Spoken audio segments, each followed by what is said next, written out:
Hello, everybody. Welcome. This is Paul with Laura, and it's Wednesday night, and we just wanted to come here and say hello to everybody. We wanted to talk about some stuff that we've been realizing and seeing lately. So we wanted to discuss this topic with you because it's definitely a topic that gets people stirred up. So we want to make sure this is working correctly. Let's see this on. Okay, wonderful. Hello, everybody. All right, welcome. Good. All right, so we first, before we get started, I want to remind everybody, and I'll tell you again, this is a live video, so we have some live events coming up, and coming up in the 25th and 26th is United in Yahweh's Battle Cry event, and June 25th and June 26th, you can go to their website, unitedinyah.org. And you could sign up for this wonderful event. It's going to help orphan and widows everywhere around the world, and it's going to be a great event. I'm going to be speaking there, and looking forward to it. And actually, one of the topics they're going to have me speaking about is a topic that so many people don't like talking about, and it's a topic of modesty. And I wanted to make this video because we've been in ministry for quite a while here, and yes, it's late for the East Coast, but not for the West Coast, right? And it is late, and normally I'd be wanting to go to sleep now, but this has been so on my heart, and I really wanted to find a moment to talk about this because I'm seeing this problem getting worse and worse. Yep. And it's really helping me now to have a modest woman in my life that's kind of adding accountability to my life, which I didn't have ever.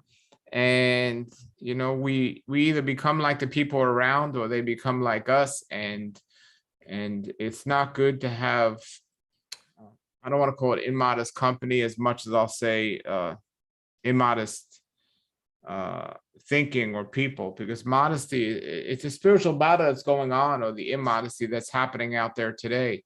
And when it's a spiritual battle. So when we talk about modesty, because Sister Laura also has a YouTube channel, and she has videos about modesty. And when we talk about modesty, it's not that we want people to just agree with us and say, oh, well, we agree, so right on. And it's not that. And we certainly not looking for people to come against us, which so many people do. But I really think the people that have made such a difference in their life are people that have said they saw something we said and they realized that they were the ones that were guilty of these things that we're discussing, which we believe are biblical topics. And it really makes them question what they were doing, or made them question what they're doing. So we're not here to convince or change people's mind. We're not here to get in debates or arguments. But for those people that say, well, the Bible really doesn't say what modesty is or isn't, or how we should dress or not dress and all this stuff, and looking for excuses to be immodest, you know, we're here to just, like what Yahweh tells us to do, is to judge righteously, not to knock people down, but to lift them up. But recently we got a reply to, or Sister Laura got a reply to one of her videos, and it's just stirred up what I've been seeing all over the place. And I think Yahweh's doing something here special, because you know, everyone's immodest out there today. A lot of people are immodest, and I talk about this a lot. You talk about this a lot, but for some reason, and I don't think it's a bad thing spiritually, but for some reason, I think Yahweh wants us to talk about this even more now, more than ever. I mean, this last week, these last couple of days, I think I've seen more immodest people than I've seen in a long time. You know, it just like seems like everyone to a degree is immodest. And it's not that our standards are so high and extreme. I believe that they're biblical. But tell everybody the reply that you had to this. At the top of my head, I can't remember. Can we read it? Do you have it up here somewhere? Yes. Here it is. It's a pretty. You can go to just some of the parts that spoke about. There is no one verse that tells us where makeup came from. I will not waste more of my time on your videos. Fair enough. I'm not sure if you're a Christian or Jew, can't tell, but taking things too extreme is not okay, because you fooled yourself by thinking this is a good thing. Like somehow your over the top modesty is making you more special than the rest of us, which I actually don't believe or think, but I do want everyone to be modest. So, and yeah, she mentioned that I'm taking my beliefs more from the Muslims and still keeping it in my life. Yeah, once again, no Bible verses apparently that I never said who created makeup. So, how can I possibly know? And yeah. Yeah, so basically, just so everyone knows where we're coming at is Sister Laura and I, growing up in our lives, was certainly not modest. I probably was one of the most immodest people you'll ever meet. And we understand that side of it. We understand. And when I did it, I didn't think like I'm going to go out of my house and I want to be immodest. And even when I read the Bible, I wasn't like immediately convinced that, oh, I'm doing something that's immodest. And it might be doing things now that maybe are immodest, and we all have our struggles, and we need to talk about our struggles. And we also need to talk about our, the things we've overcome. And with the whole idea with do not judge one person if you're suffering from the same thing, because why tell somebody about a splinter in their eye if you have a log in your eye, and it's really true. And the modesty thing is a problem. And I'll be honest with everyone, I do struggle with it because I'm a man, and people don't understand how men are built. Women don't understand how men are built. And it's just the defense, the defense, or all of a sudden they get defensive, like I'm not guilty, why are you pointing to me? The man should get his mind out of the gutter. And I always say women should stop dressing like they're from the gutter. And so me, it's a double-edged sword, because the more I speak about it and the more accountability I have, it helps me. But at the same time, I don't want to even give it a thought, but I know what's going on, and I'm more aware of a lot of different things out there. And I have to say, I've surrounded myself with a lot of immodest people, and the more modest people I hang out with, and definitely since we got married, it's just has taken my idea of it to the next level, because it tells us about I guess it's accountability to a degree, but it's just, man, it's a beautiful thing to have a modest wife who really cares about these different things. But it's a struggle for me in a way of not like in a lustful way as much as an anger way. Like I don't want to have any anger in my life. I don't want to have anger in my life, because I know the Holy Spirit's not involved when there's a certain type of anger. But the more I see it now, it's becoming, it's something I'm struggling with. It's becoming an anger issue. It's like a disrespect to not just Yahweh's word, but just to our brothers and our sisters, just disrespectful. What emotions do you feel? Because I sense some anger or some, and it's not like, again, judgment to knock somebody down, but frustration would be a better word. Let me take that back. Frustration would be a better word, but we are supposed to be in joy. So even, I want to be in joy at all times. I don't want to be frustrated, but is that a good word to describe what you feel when you see, like everywhere you turn, there's an immodest person, and not just women, men as well. I mean, it's men as well. So, yeah. So it is very frustrating. I do get very, very annoyed. I start rolling my eyes and all the rest. But I think, having said that, what gets me even more is believers dressing the exact same way too, and making excuses as to why they can still continue dressing that way, or being offended when you do tell them off in a way. And some people just don't know what immodest is. They really don't know definitions. And I have a good little book here I want to to just help people understand and describe what immodesty is and why it's an issue. But if everyone wants to express how they feel when they see this, somebody's talking about Jezebel and painted our eyes and so on. Do you think makeup is immodest 100% of the times, or do you think it could ever be used in a modest way? Well, I mean, I did a video on makeup many months ago where I did speak about where makeup did come from. So I was like totally against it. But I do see that, you know, some people may have like scars or acne or whatever, or just kind of insecure in themselves. So they sort of put it on for that reason. But I don't think it needs to be heavy makeup, whereas, you know, you look totally different. I think if you want to cover up scars or something like that, then that's perhaps appropriate. Or okay, so to say.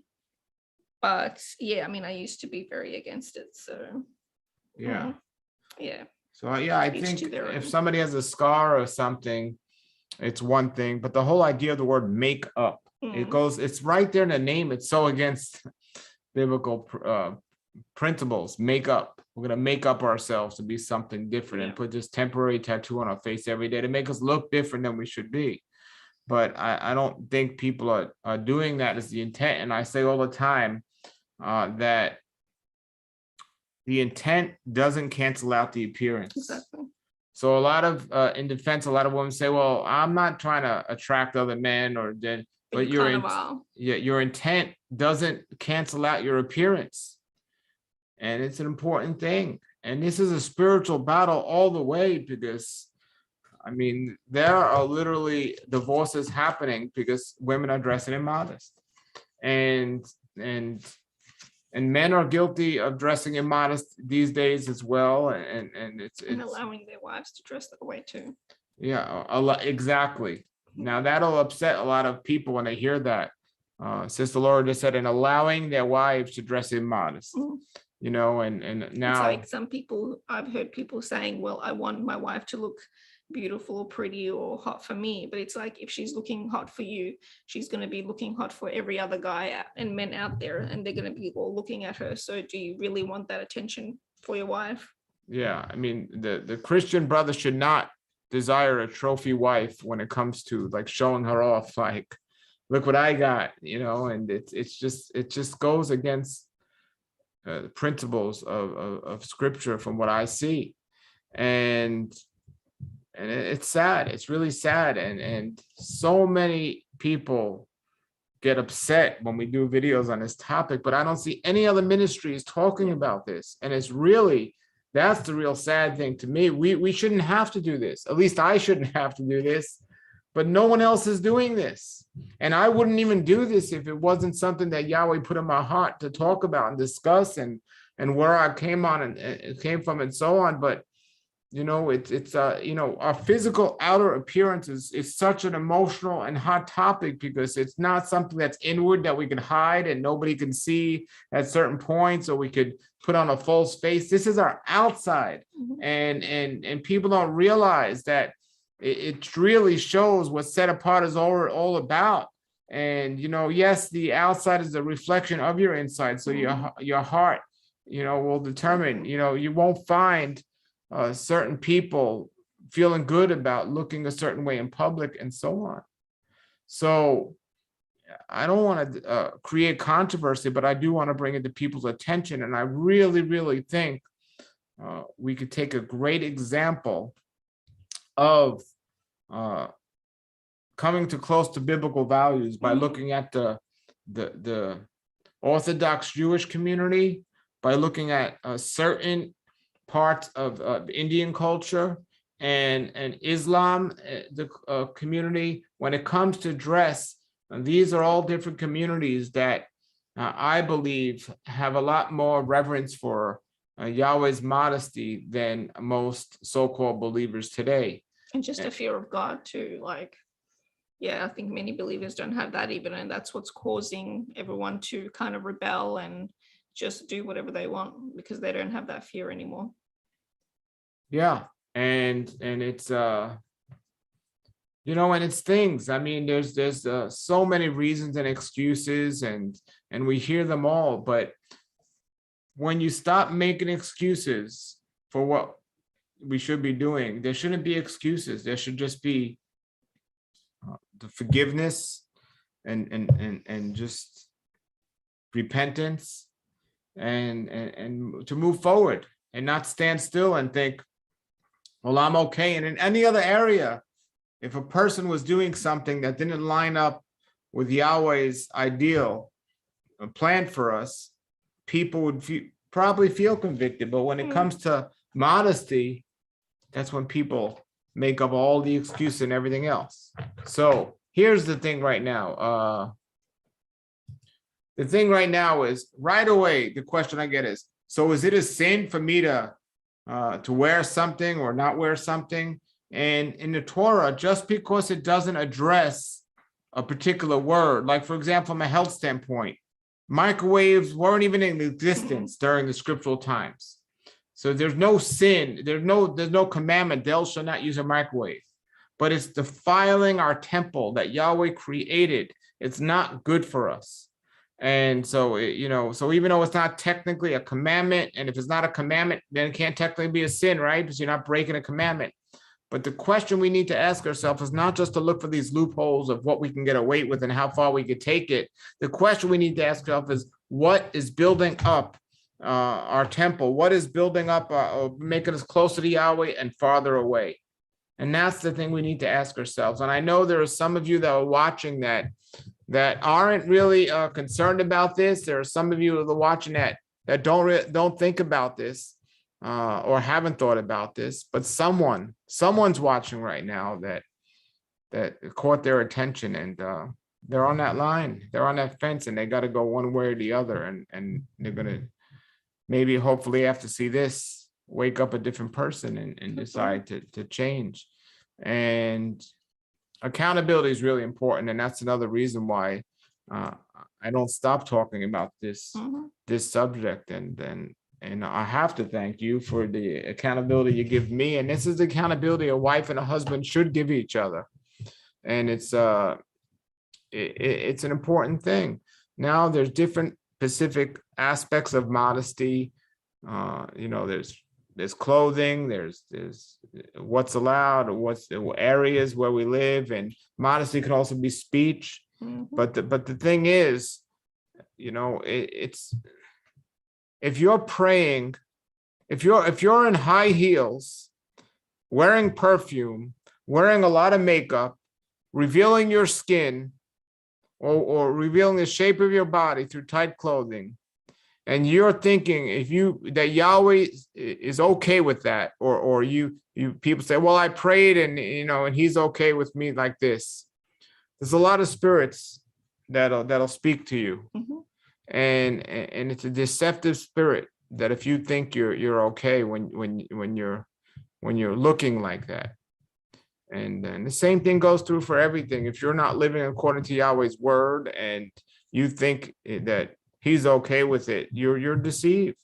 And that's what spiritual warfare is. And you've lost, or you're losing if you're letting that deception take place.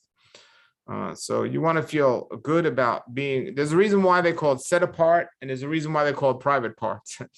Set apart is you're set apart from the non-believers, right? And inside and outside.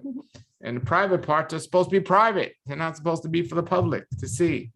The world today goes different. I have a whole topic on or lectures on this, but the culture today is just backwards. And I do think somebody just wrote about fleeing from youthful lust. The whole idea of communal living, I think more and more about it as time goes on, because if you find the right community where people are following particular guidelines when it comes to our outer appearance and also the things we should be doing and so on, it could definitely make a difference. But we do live in the world, and we have to get along in the world, and it's not it's not a good thing. So we've run into some issues. And you know, we have you know, a lot of people we know, and also when we go to in public or in fellowship, you know, there's the idea of a congregation should be come as you are, but it shouldn't be stay as you are, right? We should always change, and we should always grow. And you know, and if somebody's there for a long time, you know, hopefully, you know, men are supposed to speak to the men, women are supposed to speak to the women. There's a way to address certain things in scripture, but these things aren't being addressed. And I think it's creating a problem and keeping people from experiencing the amazing things that Yahweh wants to do in our lives. And I know a lot of people contact me for they pray on our prayer groups, and they ask him for a lot of things. And more than anything else, the joy that Yahweh wants to give us. I think people are harming themselves and keeping themselves from experiencing this joy by living against Yahweh's guidelines and instructions, and these struggles that are happening with these things. So yeah, I mean, the Orthodox Jewish community, they have a no tolerance stance for immodesty. And some people will condemn them, because if you're in certain parts of Jerusalem and you walk in immodest, they will, you know, even get physical to get you out of that neighborhood. They don't want you in that neighborhood at all. Same thing with other cultures around the world. But you go to church immodest and people welcome you like they don't even, you know, it's weird. If you went to a church today, a typical church in the United States, dressed extremely modest, somebody at the church would most likely approach you and say you're causing too much of a distraction, or why are you here, or something. But if you went to a church today like you're going to a disco club, you'd probably fit in and nobody would say anything in a negative way. They might actually compliment you on what a nice dress you're wearing, or how nice your hair looks, or something else.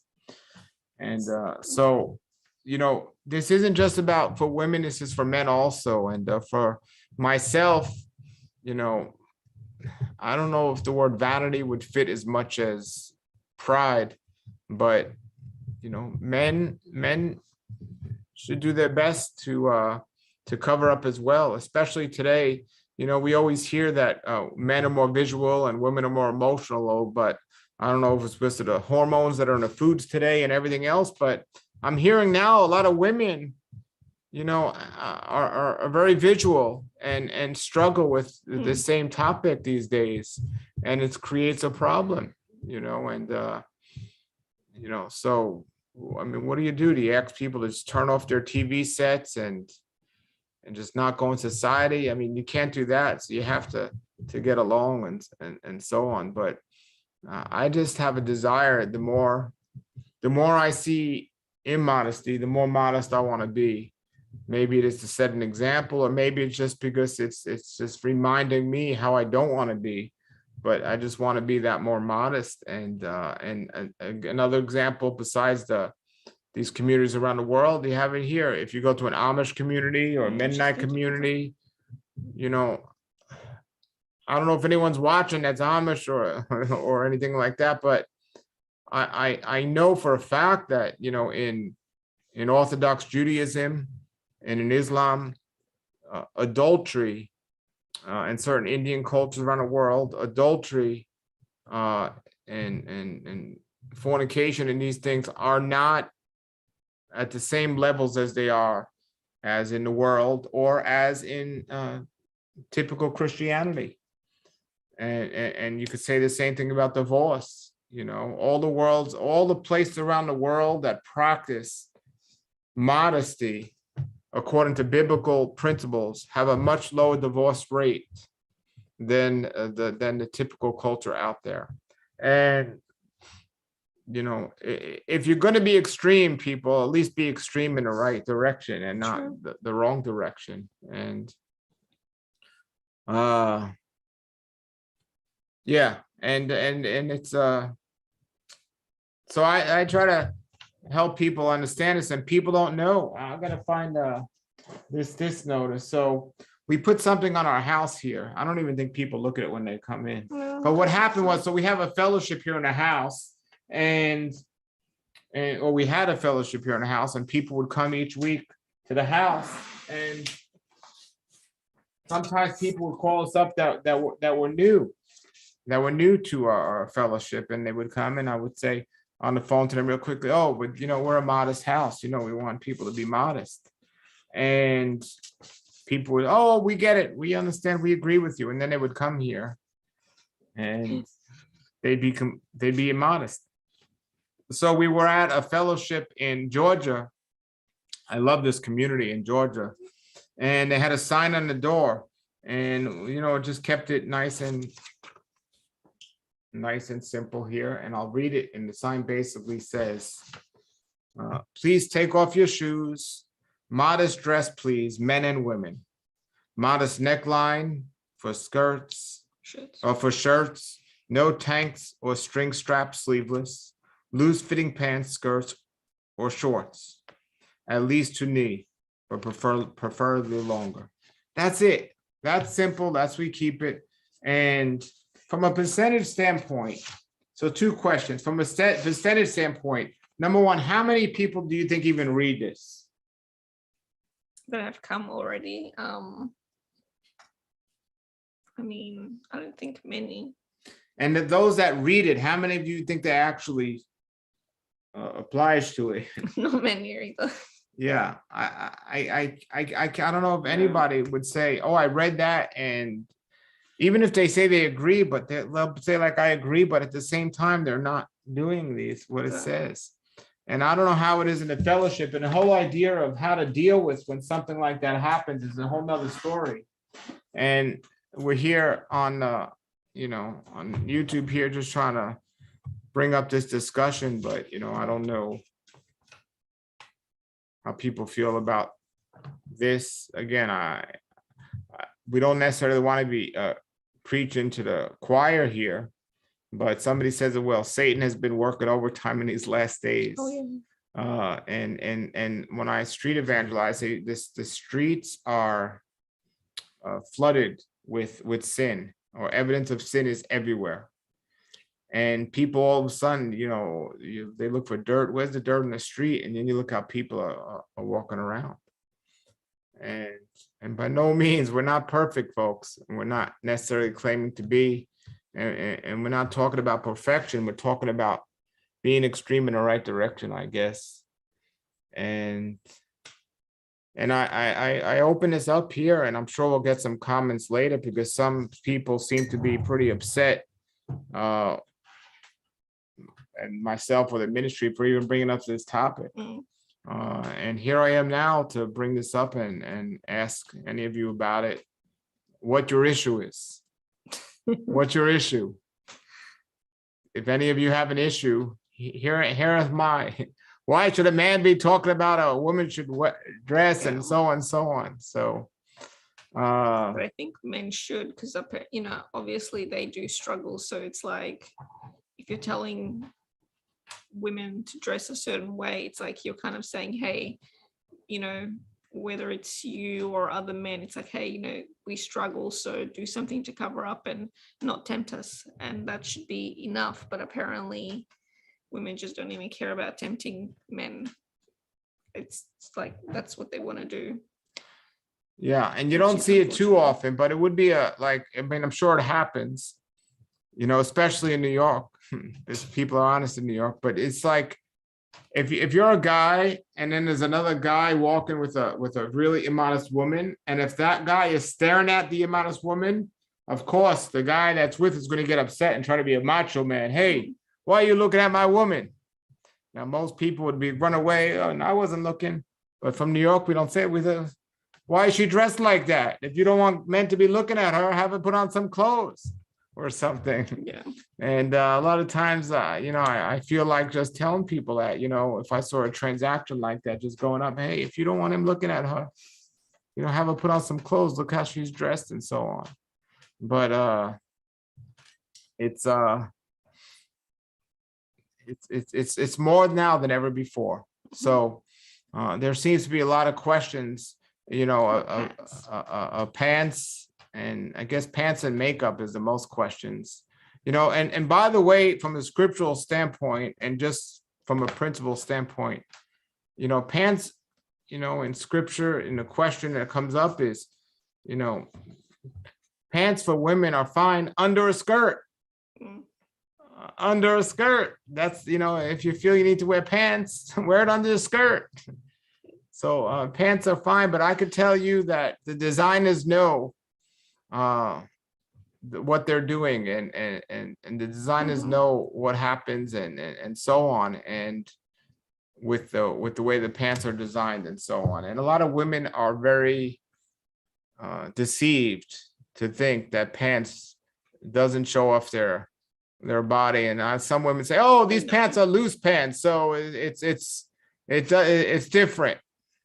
A lot of deception going on out there when it comes to these things, and some people just don't want to hear it. And then the sad thing is when people come to fellowship and stuff, and then you tell them, and then they don't want to do anything about it. And like they get defensive, like, oh, too bad, or something. And it's like, they don't want to come in fellowship anymore, or yeah, they get just offended. Yeah.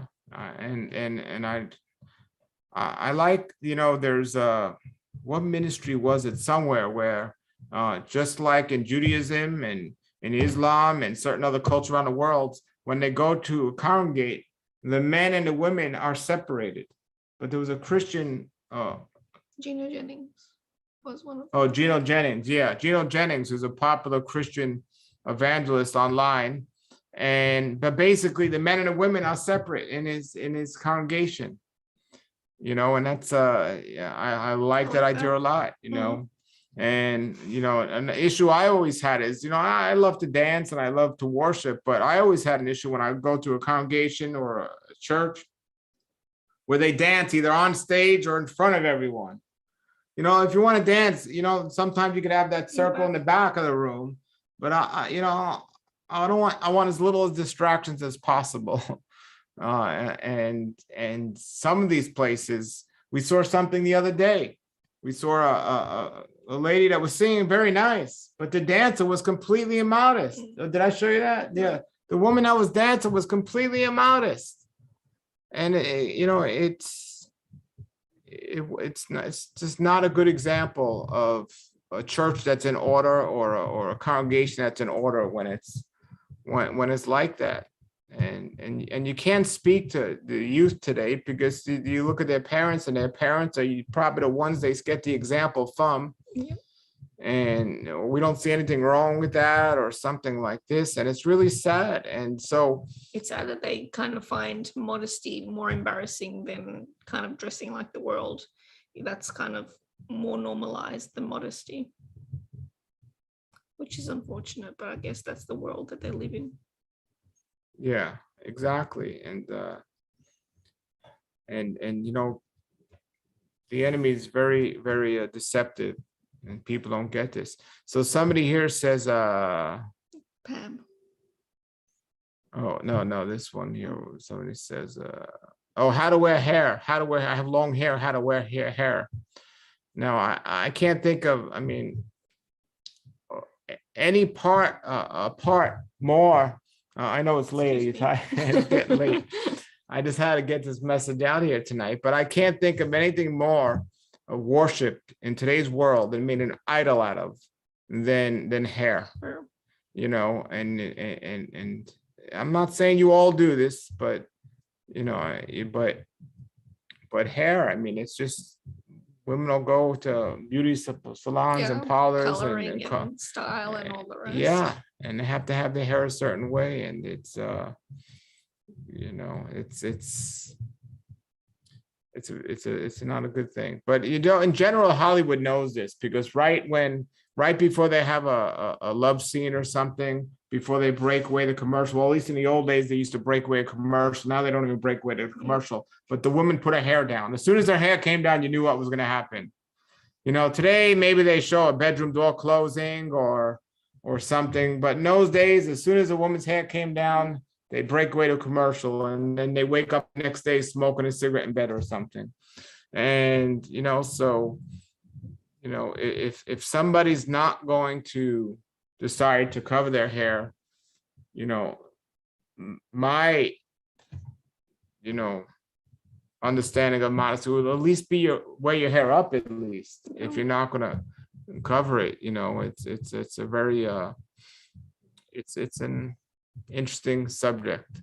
So, I wouldn't necessarily say you have to cut it, because when you look at the world today, I mean, What's a guy? oh God, okay. Most women that have cut hair today, short hair today, usually resemble something else, or kind of connect with a different type of community. I'm not saying that about everyone. I'm just saying a woman's hair is her glory and so on, and and it's a wonderful thing for a husband to see. But it's also something that should be cherished, and not just so freely out there, because it does create a lot of attraction.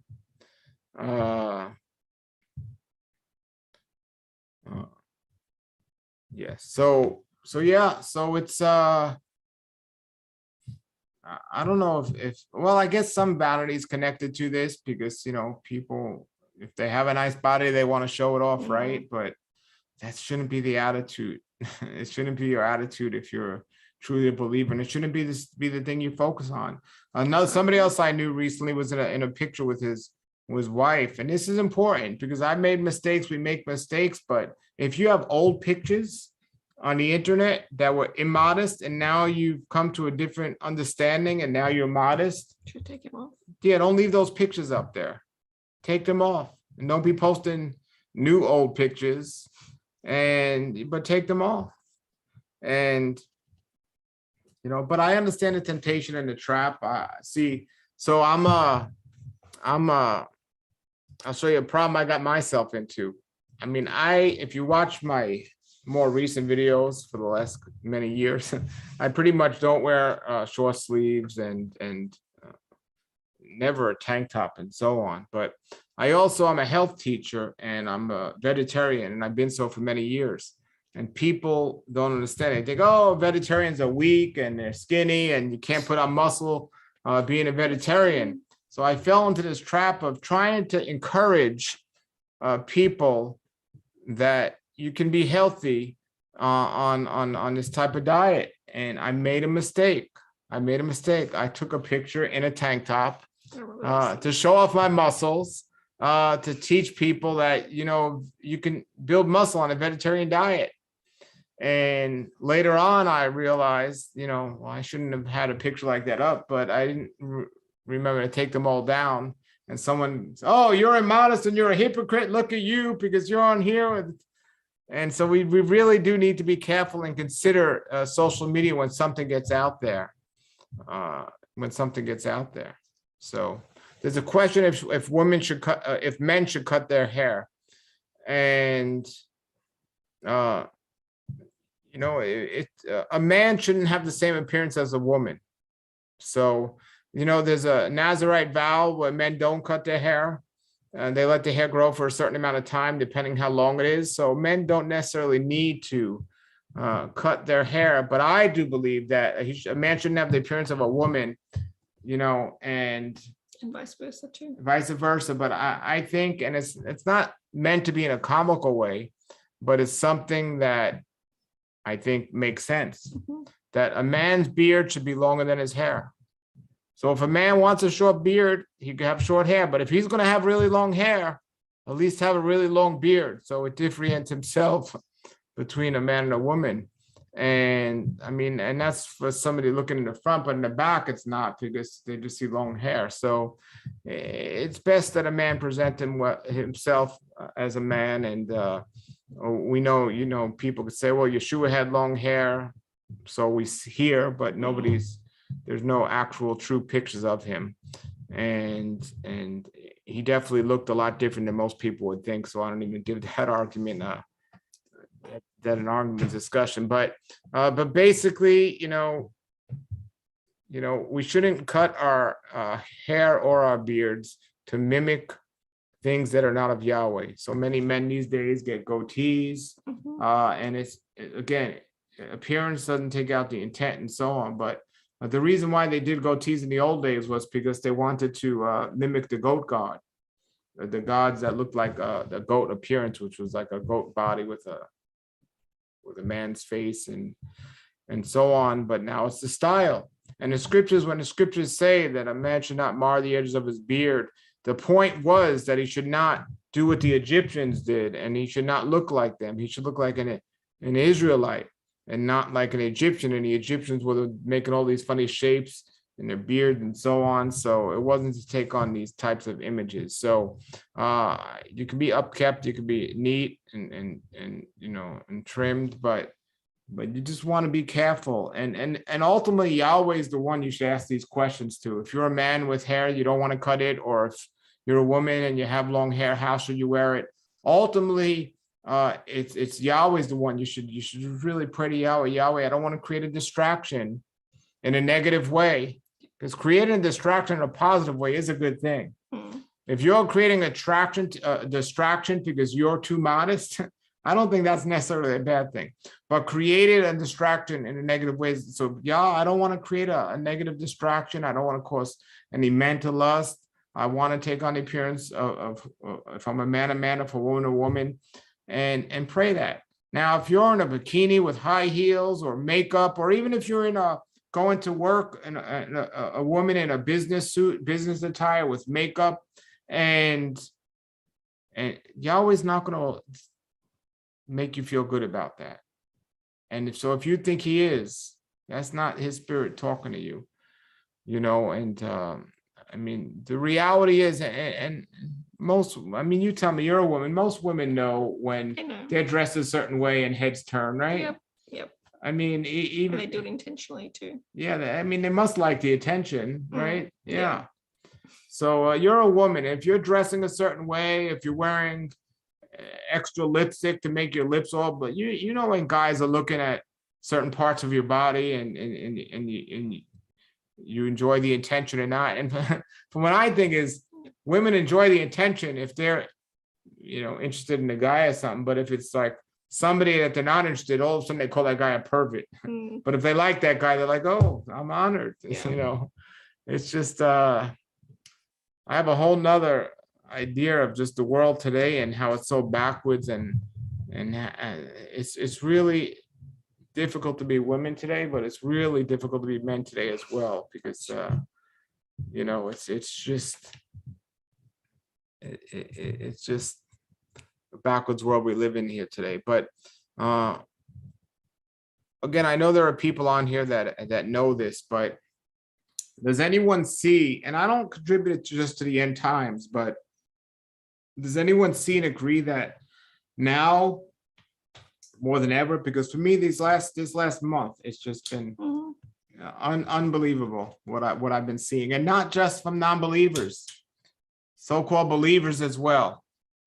And for people to just act like it's normal and there's nothing wrong about it, we should be getting not upset, but concerned about this.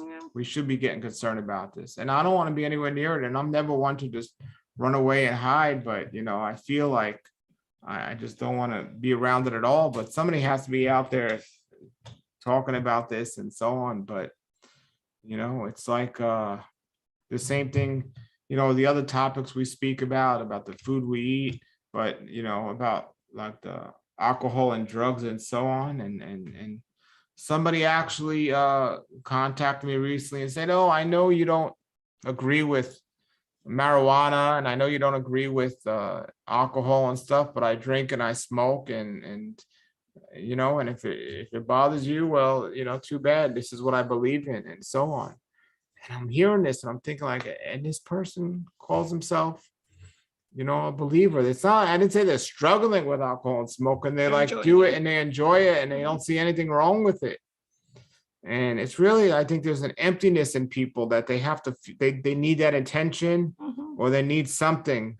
And if you're somebody out there that's suffering from this, the vanity or the immodesty, attention or something, you need to question Yahweh about it. Like, what is it? What's missing in your life so much? Do you need other men or other women to value you and look at you like you're more than or less than a woman of Yahweh or a man of Yahweh, and just putting you at a flesh value. It's not a good thing. Yeah.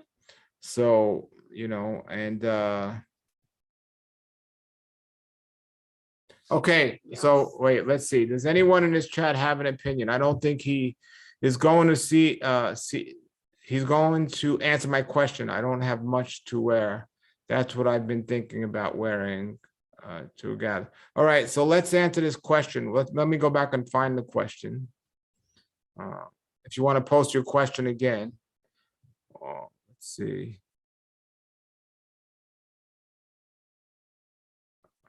Okay. What about wearing a pair of jeans with a flannel tied around the waist to cover the behind? Is this still considered immodest? Let me change gears here, at least for tonight. Let me say this.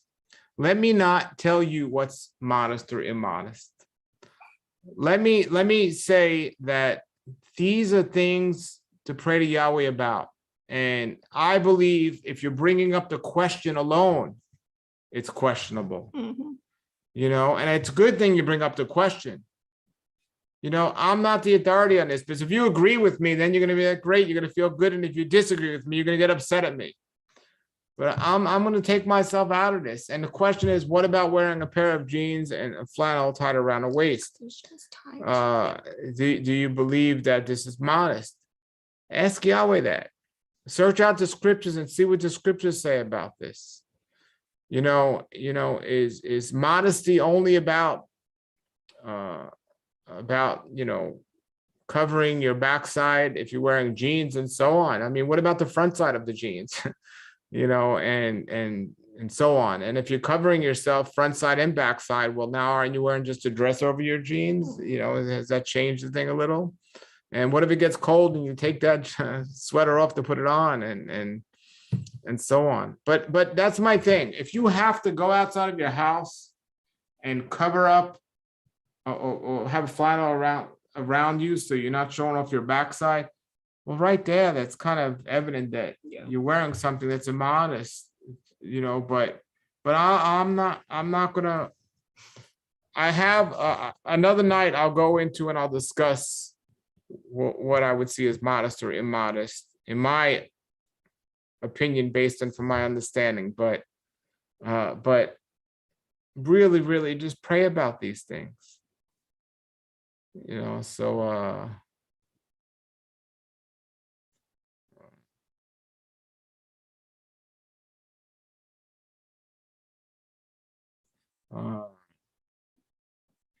so I'm trying to read the comments here. Answer. Huh? That's the answer to that question. So the answer is, if that's all you have, don't worry about it. Yahweh understands you are making an effort to be modest and feminine, and that's all that matters. Yeah, well, I think Yahweh provides when we seek, and if we seek modest clothing, it's a good thing. I think too many women out there, have the idea of, well, if that's all you have, don't worry. What do you think about that comment? It's like the first time ever I don't want to say something to offend, but as she said, if that's the only thing you have, then somehow that's all you have. But I don't think necessarily that jeans are feminine, especially obviously if they are tight, they are obviously showing your whole figure. But yeah, on the same hand, if that's all you have, that's all you have. Well, yeah. So my idea of that would be is, if that's all you have, if all you have is something that you might not think is modest, and I'm not saying this is the situation with this, but if you think something might not be modest, I wouldn't necessarily say, well, that's all you got, so don't worry about it. I would say, well, until you get something, however, that you might feel more modest in, maybe limit where you're going or who's viewing you and so on. So if all you have is, let's say, immodest clothing or clothing that's not really, preferable that you would want to wear. If you have to be somewhere, you have to be somewhere, and you got to be somewhere. But let me put it this way. Okay, let me try to put it this way. If you're wearing something that in your mind is questionable if it's truly modest or not, and there's two different streets to walk down, and one's a crowded, busy street, and another street is not as crowded, and there might be less men on that street, and less traffic on that street, but it's still a safe street. It's just a lot less people. Well, then, considering, and even that street might be a little longer, it might not be shorter. Just in that case, considering if you feel there's something that might be not completely great about it, maybe just in that situation, instead of saying, well, I'm not going to worry about it, not that you should worry about it, but maybe just make a wise, conscious choice and even go out of the way, maybe a little bit longer walk, just to draw less attention to yourself. I think that might be a better way to view it than just don't worry about it, and I'm not questioning your answer, because some people feel, well, I'm just not going to worry about it. But I think too many men and women don't worry about or think about this topic enough. And, sometimes people say, well, we don't have modest clothing, so what can we do? Or modest clothing, you can't find modest clothing these days. Now, I'm not a woman. I don't want to be a woman or dress like a woman, but I know in my whole life, everywhere I've been, and I grew up in New York City and I've traveled the world, I don't think there's ever a situation that if I wanted to find modest clothing, I wouldn't be able to find it. I don't see how that reasoning or excuse or whatever one could ever prevail. That I just don't find there's just no modest clothing out there.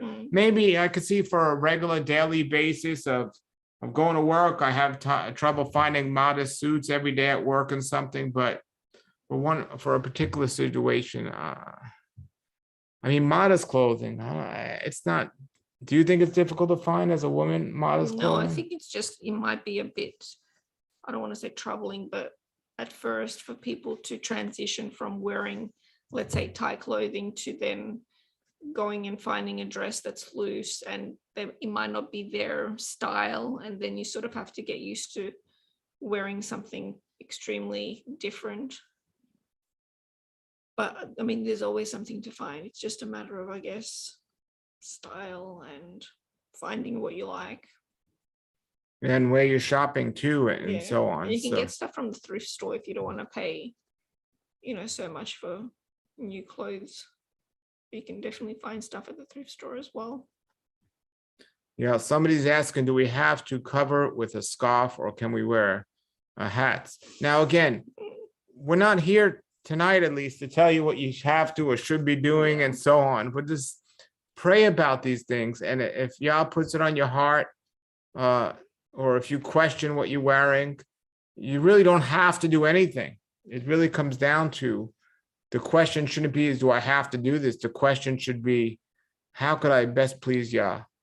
That should be the question. And, and remember, it's not about, when we discuss this, we're not getting into, is this a salvation issue or not? And in a degree, we're not even talking about sin. We're talking about how we can best please Yahweh. Exactly. So let's see here.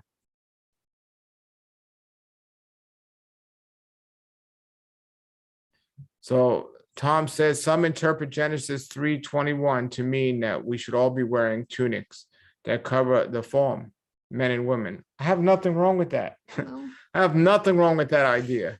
And I think it wouldn't be a bad idea. I actually wish that's the way it was. Yes. Okay. And Yahweh's working on all of us. Trust me. I don't know many people in this world that had such a little respect for the idea of modesty than I had, or gave it a little less thought than I had. So it's not and still, I mean, we could do much better. We could still do much better. And we go back and forth with some ideas, and we try certain things, and but the challenge shouldn't be from the world, though, but I mean, the sad thing is the Christians and the believers, that they have an issue with drawing good attention to yourselves. So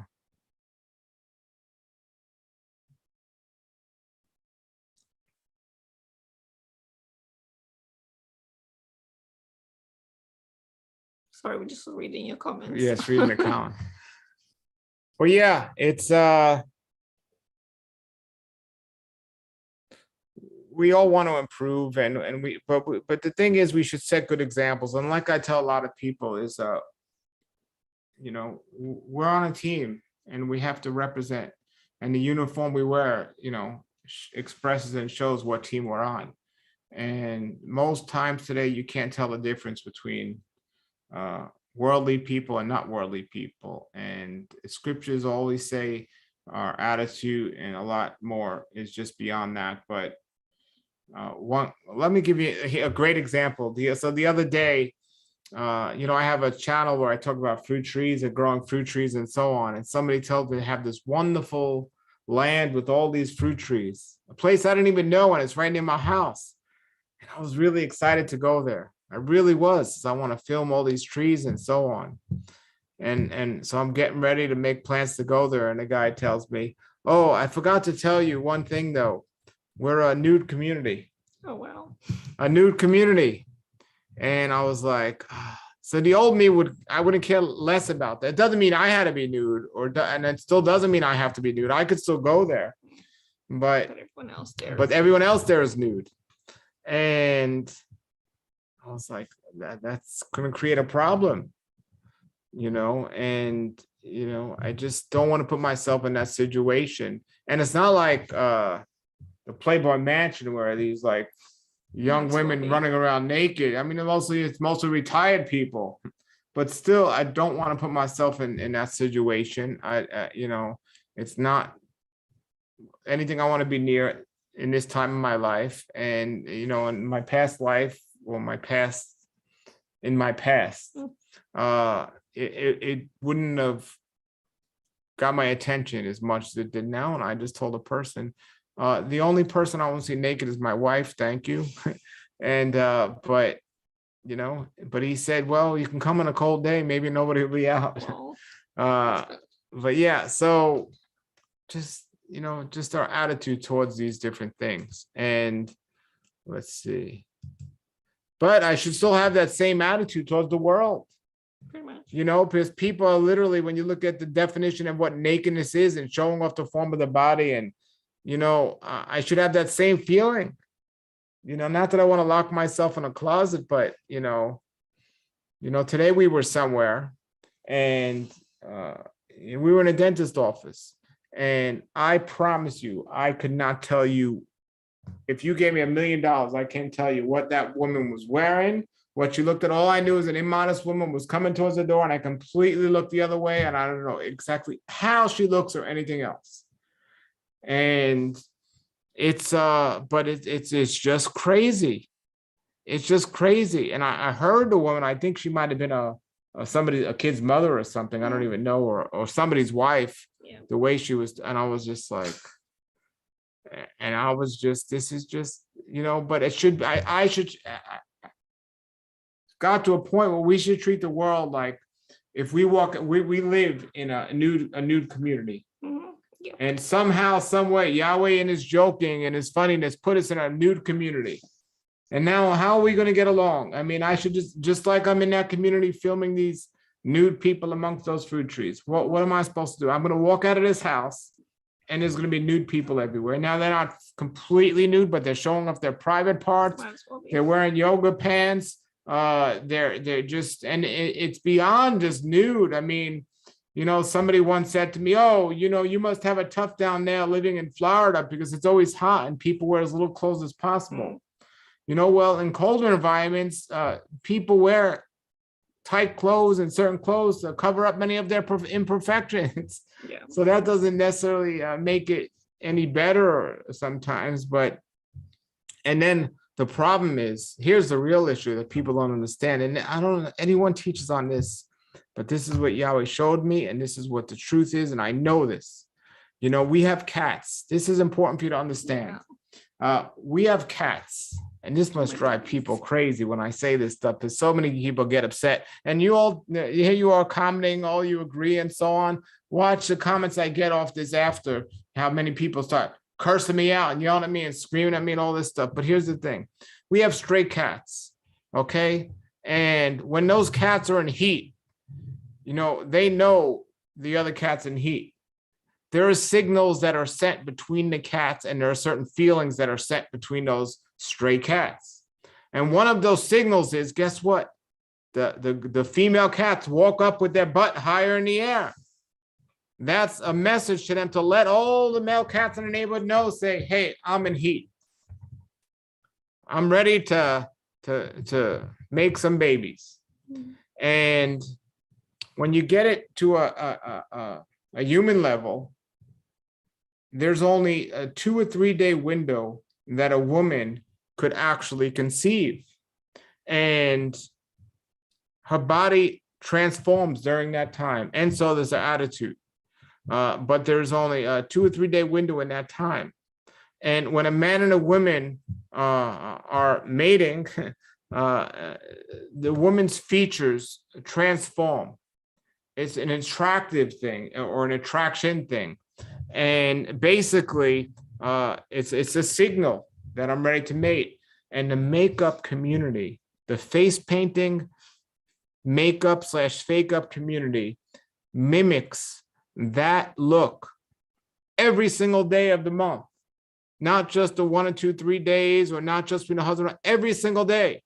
So the only man that should see his wife in this particular state at this particular time in this particular way should be a husband, and this attraction where the woman's saying without saying a word, I'm available, I want you right now.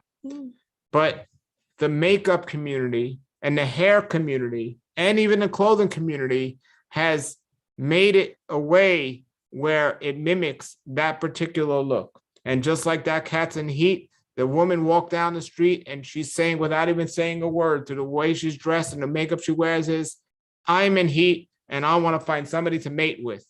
And the men pick up on that, and they just want to, and they just can't help it, because male cats will go do any crazy thing just to find that. And this is what the signals being sent out there today through TV and everywhere else. And this is why not only you have all these people with these problems, but you even have the pornography industry is just rampant, even among the Christian church today, because of all this stuff going on. So those of you that don't think face painting and all this makeup and everything isn't creating a problem, it is, because when you look at the history of that and you understand what I just said, it's a crazy thing, but it's real and it's true.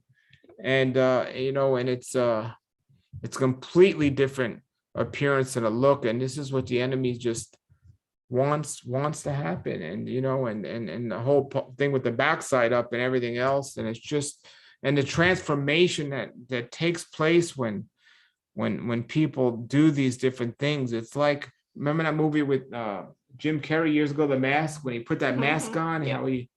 That's how it is, and you see how people get when they get into this place. And you know what is very interesting, because it's not just that. When you look at the transgender community today, what the transformation is, what is when a man takes on the appearance of the woman, right? It's not about a man wearing makeup. It's about a man creating that face and that, oh, I'm in heat kind of look to try attract. Yeah. Who are they trying to attract? Yeah. The man that wants to be a female to attract a man. So even these men know it. These transsexual, gender, whatever you call them, men know what the women don't know. They know what the makeup does. They know this attraction because they're men, and they know what they're attracted to in their true feelings and how they should be. The women don't understand this. The women will just wear makeup and put lipstick on and think, oh, it's just lipstick. What's the big deal? But a transgender man, he's put lipstick on. He says, well, I know how this stirs up the things that I'm trying to avoid, because I know what it does, and I know the attraction of what it's sending, and I know the message it's sending. And, but then they do it on purpose. But then the women know this, and a lot of them know it too, and they know on purpose. They don't understand the connection thing I'm talking about, but they know it. And when a woman's wearing things like red lipstick, and just trying to get her lips all plump and her cheekies rosy and all this other stuff, and perfume and all these seductive smelling perfumes, and it's just, this is the way the world we live in. And we live in a new society, and it's and we were just talking here earlier. We know a community that we go to sometimes, and I would say they don't dress according to the standard or the level that Sister Laura and I would consider completely modest. However, it's a different spiritual environment than the world. And even though they don't dress that way, the spiritual environment is different there, where there's a comfort there, as opposed to the world. And it's a really profound thing when you see these things, and when these things happen in different areas. So yeah. Let's see. Someone had a comment before. No troublemakers are here yet, but there, I'm sure in the comments later there will be. Someone said prostitutes had more modesty in the 20s than modern regular women. Absolutely, absolutely, 100%. And and for me, just being a brother, I mean, this is a great book. I'm gonna read this and address this one night. It's called The Sin of Bathsheba. It's a really wonderful book if you can get a copy of it, by Mount Carmel Publications. So I'm going to read this another time, but it's really discusses a lot about that. So yeah, well, we appreciate you all being on here with us here tonight, and just thinking about these different ideas and so on. And we just lift you all up in prayer and hope our eyes can be opened up, and our hearts can be opened up to just try to help one another.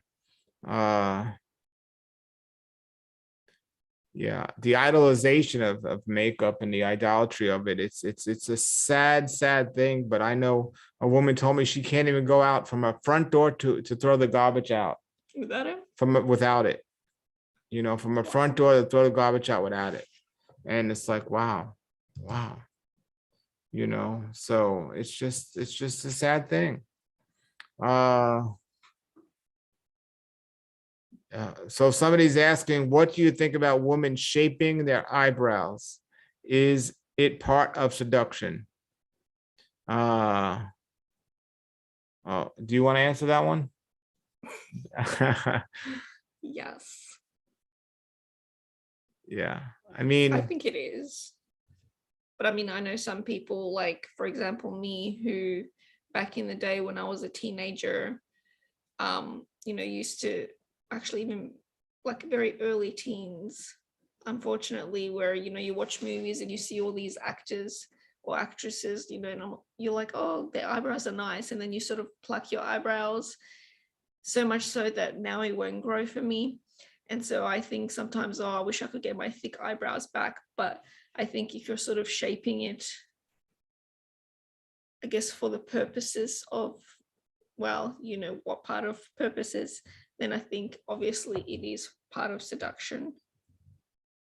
But, if you're sort of like, oh, I plucked all my eyebrows and I want my eyebrows back, I don't know, it could be a somewhat of a difference. But yeah, I don't know. You?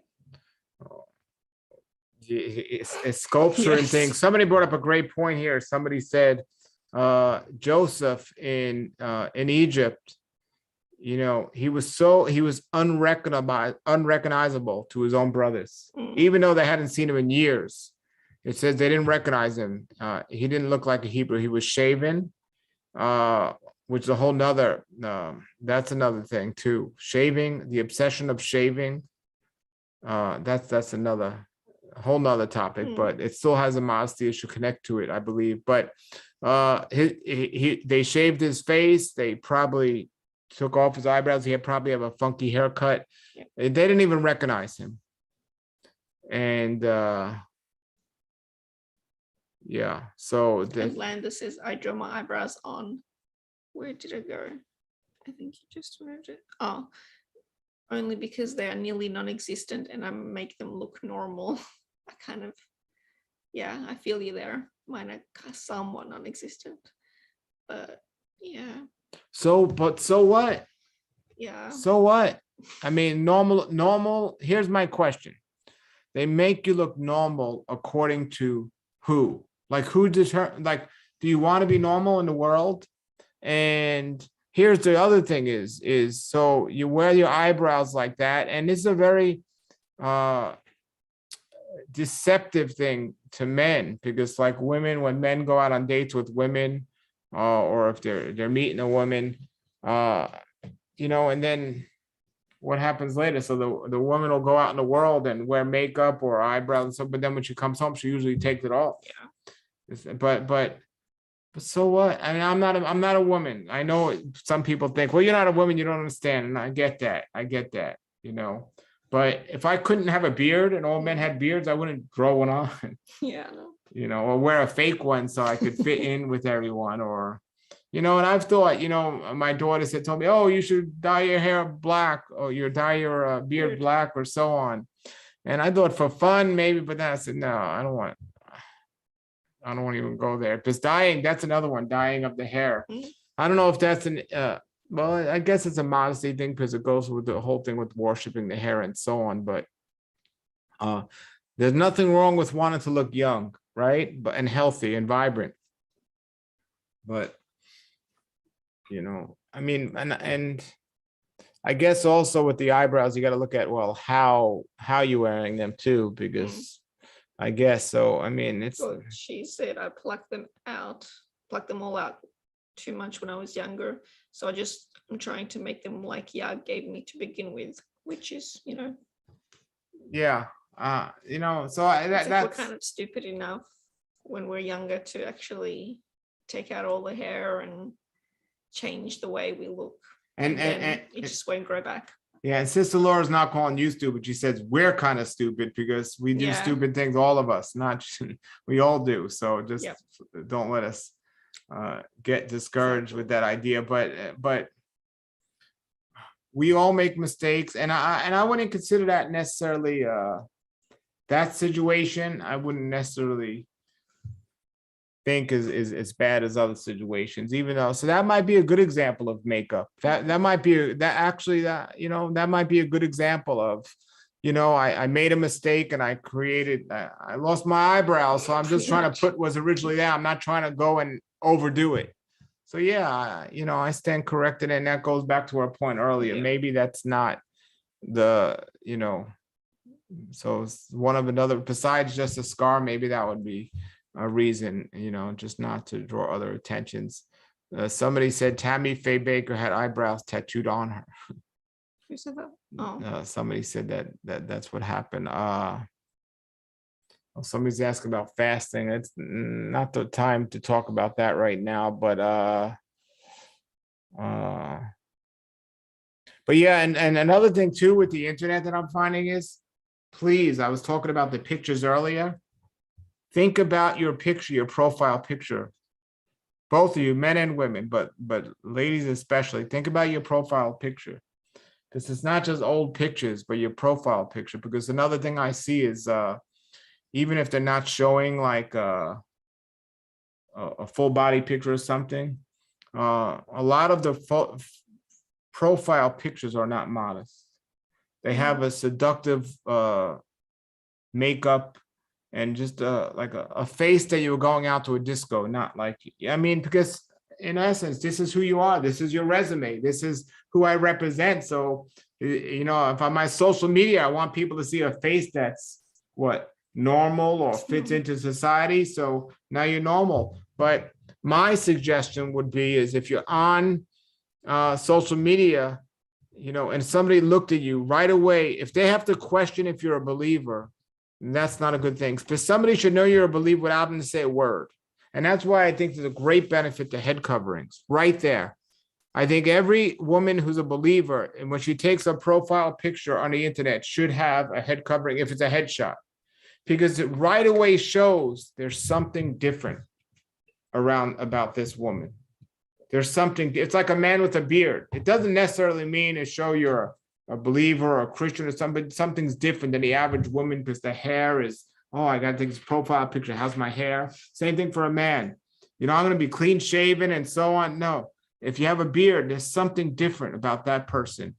One of the greatest witnessing tools we have today is our profile picture on social media.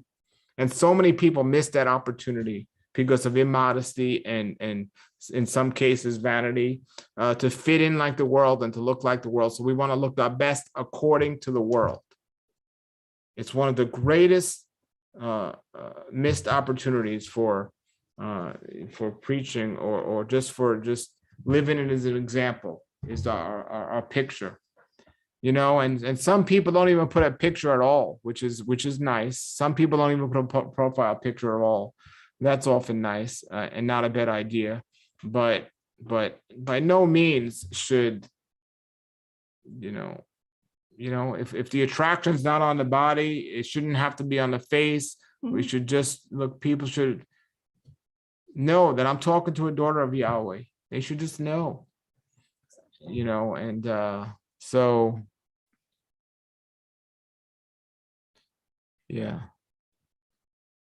Yeah, so some really good comments here, but a lot of people struggle with this, and sometimes maybe it's understandable if they, but not acceptable, but understandable if somebody has a job. I mean, they know they're going to be fired if they don't come to work in a long, tight skirt and high heels. They might get fired from their job, but so who wants to work at a job like that?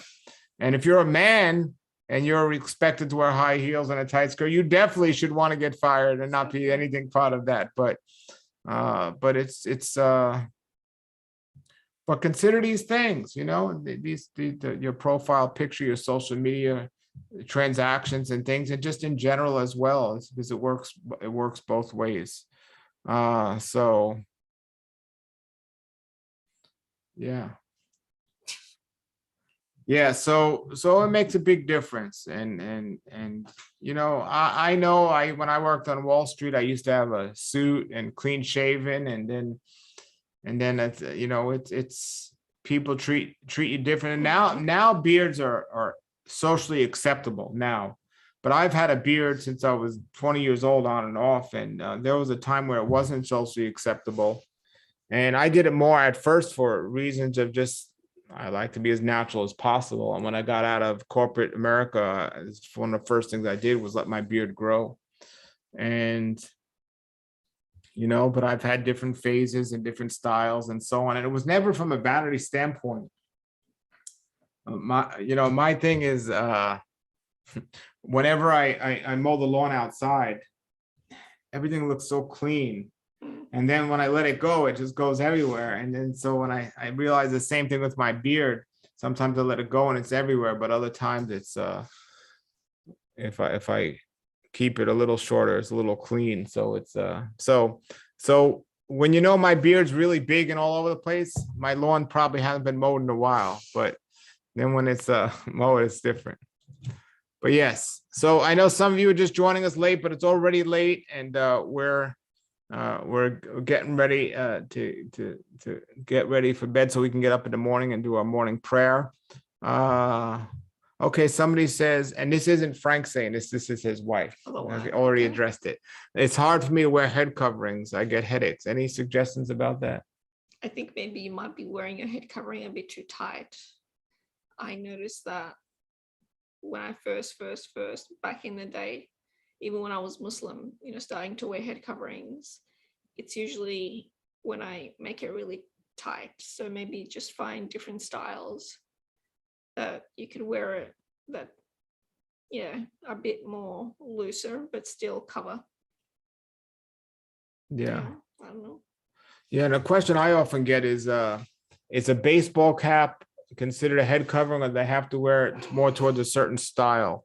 You know, and it's like I already spoke about the hair being up or down, but you know, in my opinion, like Mother Teresa wouldn't have looked like Mother Teresa in a baseball cap. Yeah. And not that we should aspire to look like Mother Teresa, but again, we want to be set apart and different.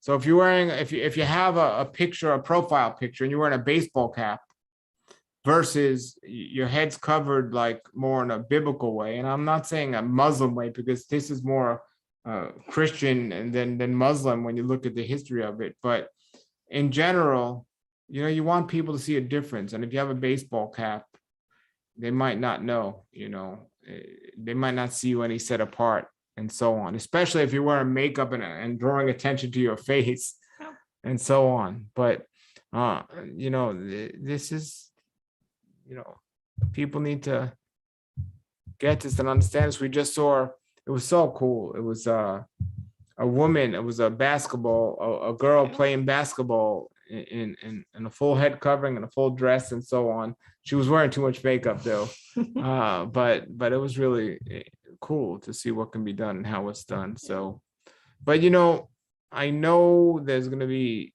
people that are going to not only disagree with me, but like really be rude about this video and so on. And they talk about oppression of Muslim women, and talk about how men need to get their eyes out of the gutter and all this stuff. And I'm not trying to be here tonight telling people how to be dressing, and I'm just telling them, you know, we need to do our best to please Yahweh. And if you think, well, I please him just the way I am and I'm fine, and I could drink my beer, and I could smoke my pot, and I could wear my makeup, and I could show my backside, he don't care about that, he cares about my heart. Well, you know, I just pray for you. I pray for you. And pray for me, because I do want to get over the, not the frustration, but, you know, I want to have joy all the time. And just to joy, even if I'm around immodest people, that I could look aside and take joy to know that I know this truth, at least in this area. And Yahweh's just blessed me in a lot of these areas. So everybody, try to make a change and try to be different. And you know, we've been looked at, and people have made comments, you know, and you know, but they definitely know we're not part of the world or normal according to this world. And yeah, so all right, everybody, thank you for watching here tonight. And you can post your comments or questions below the video when they come. And if you agree with the things we're saying, maybe when some women come on here and start saying negative things, maybe you can get under there and comment to them to help them, you know, not to get into debates with them, but to help them. Yeah. All right, everybody. So Yahweh be with you. Have a blessed night. Shalom. And shalom. And Father Yahweh, just help us all to open up our eyes and close our eyes at the right times, Father, and just have our hearts to just be modest and put a modest message on all our hearts. And if anyone's struggling with this, just help them, Father. And thank you. In Yeshua's name, amen. All right. Hallelujah. Have a great night, everybody. Shalom.